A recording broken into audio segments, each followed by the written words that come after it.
Hello, we're here with Laura Poisson, Senior Vice President of ClearRock. ClearRock is a human resources consulting company that specializes in leadership development, leadership coaching, and specifically also helps employees who are in transition and in generally thinking about their next career steps. And so what we'd like to do is to talk with Laura about some of her experience and perhaps give us some advice. So Laura, when you think about somebody who is at the beginning of their career and needs to take ownership in where they're going, what kind of things do they need to be thinking about, and what advice would you give?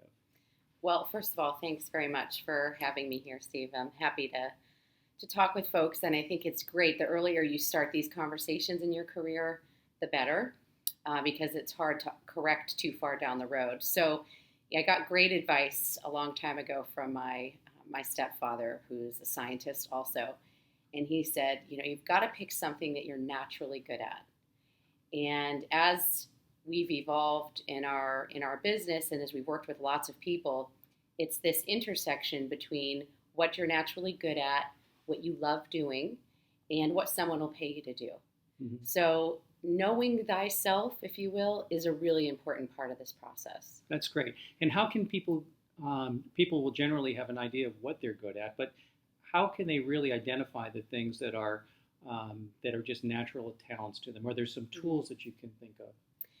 So one of the things that we do when we first start working with someone in transition is to take a look at where they've already been successful. This is a very good way to begin to understand what your core strengths are. So we have a particular model that we use, and it's called PARS, and it stands for problem or situation, the actions, the results, and the strengths. And so what we have people do is think of 8 to 10 of their proudest accomplishments.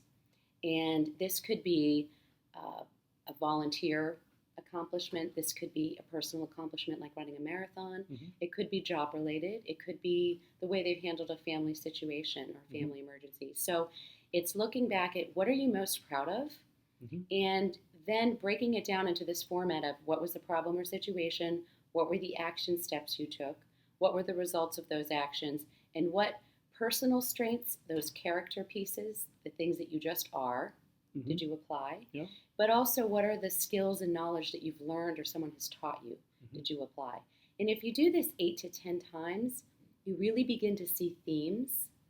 And that is a great first step in terms of understanding what you're really good at, because it becomes evidence and proof. You can't have done these things without being good at these things. And that adds a lot of confidence to somebody. The other thing you can do is there's lots of assessments you can take. Strength Finders is a great book. Yep. And Tom Rath wrote that. He has Strength Finders 2.0. So you can actually take an assessment, and that will also help. So really finding out what your skills and strengths are is an important part of this. Great. That's very helpful. So once somebody has really identified what they're good at, and then they need to start a targeted job search, finding the right company is important. Can you talk about the importance of that, and then how somebody can think about identifying the best places for them to work?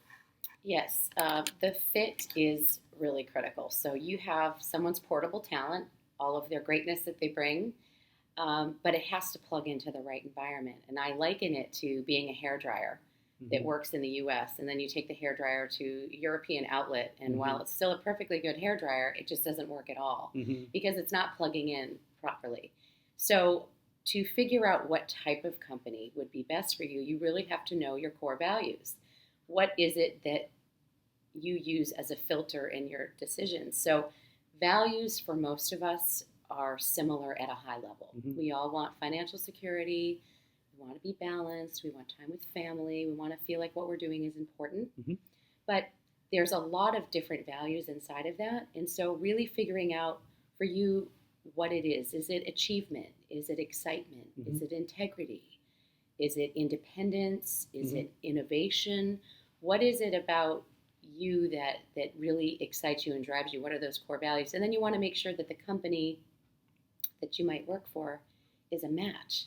What are their core values? Right. And sometimes in the interview process, it's hard to figure out. I mean, everyone has a mission statement and values generally on their website. Right. But there are questions you can ask in an interview to really What would help. be a good question to ask? So I would say, asking about, how would you describe the environment here? What are the busiest times of year? Are people at all levels involved in decision making? What do you love about working here? Great. Yeah. What do you wish you had known prior to working here that would have been helpful? So there's lots of different great questions you can Google.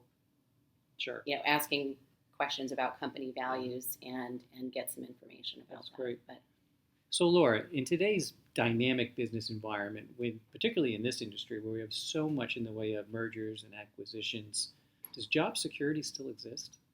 Well, that's an excellent question. And I would say it does not exist traditionally between a company and an employee because it can't.